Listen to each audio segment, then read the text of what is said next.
Good morning, class. Good morning, ma'am. How are you today? Fine. So before we start, let me introduce myself first. I am Michelle Saka, your student teacher for this morning. So, okay, class, please all stand for the prayer. In the name of the Father, the Son, and the Holy Spirit. Amen. So, who is absent from the class today? Okay, very good. So now, class, let's review our multiplication skills. I have here a flashcards, and I want you to answer this one. Please raise your right hand if you want to answer.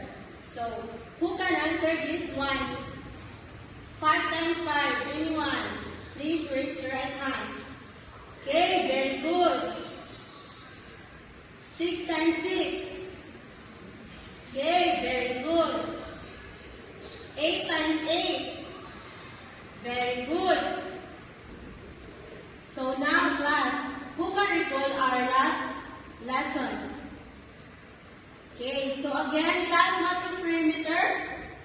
Okay, very good.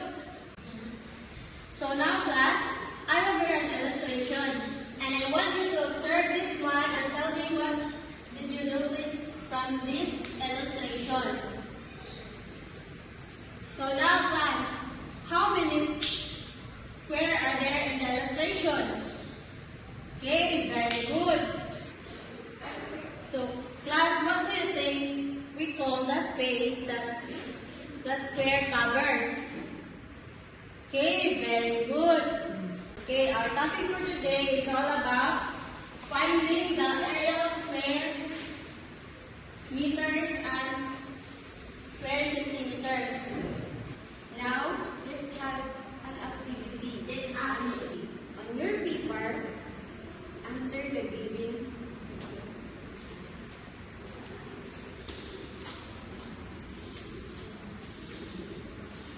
Direction. Find the number of square units that fit in the following squares in square meters or square centimeters. Are you done, class? Okay, very good. What did you do to find the number of square units that fit in the following squares in square meters or square centimeters? Okay, very good. Before we start with our proper discussion, let me introduce our learning objective first.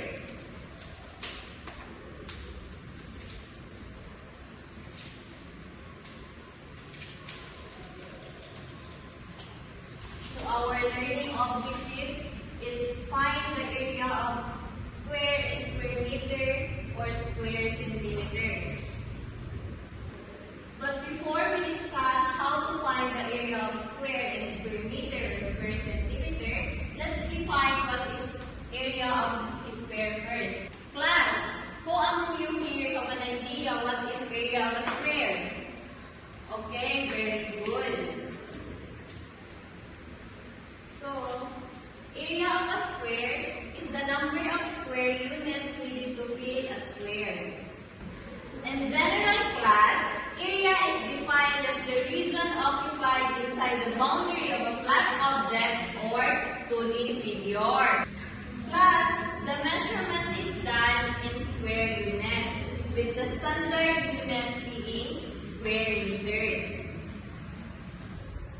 Class, I have here an illustration.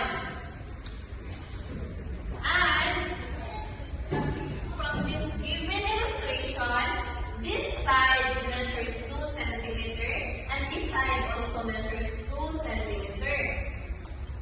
Class, it becomes 2 centimeters from this side because this square measures 1 centimeter and this side of a square measures half 2 square that fit in this square, and it is now 2 centimeters. Class,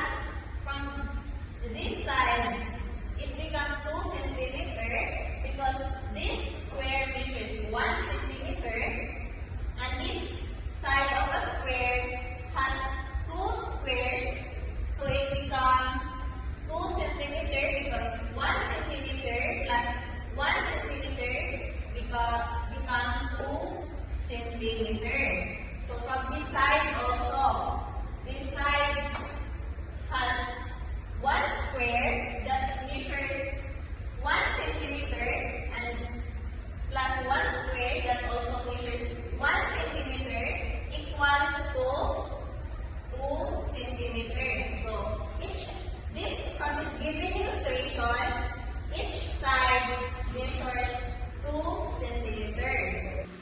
Class, to find the area of a square in square centimeter, we need to multiply each side.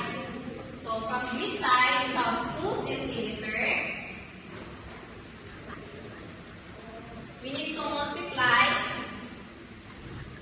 So from this side, we have 2 centimeters also.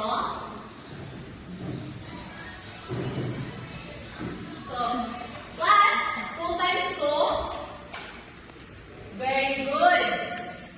Equals to 4.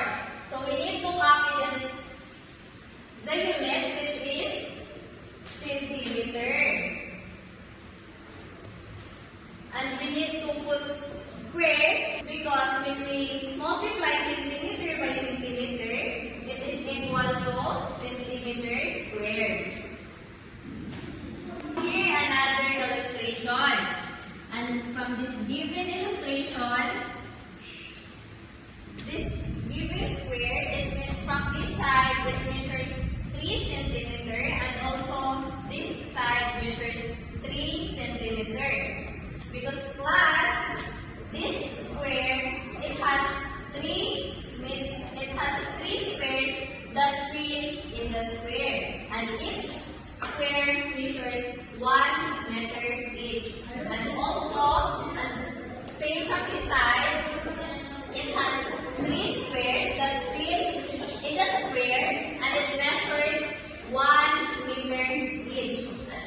Understand, class? In finding the area of square and square meter, let's multiply each side. So this side measures 3 meter times from this side also measures 3 meter equal to 3 times 3? 9. Very good, Cherry. 9. And we copy the meter, the square unit. And we put square. Class, 5 centimeter times 5 centimeter is equal to 25 centimeter, ma'am. 25 centimeter Square. square. Very good. For your activity, answer on this your paper.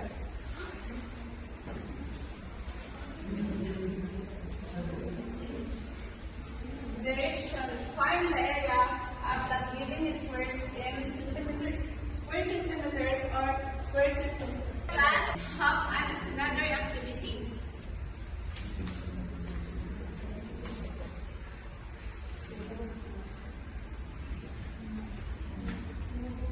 Direction, answer what is asked. Are you done, class? And your assignment, get your assignment notebook and copy this one.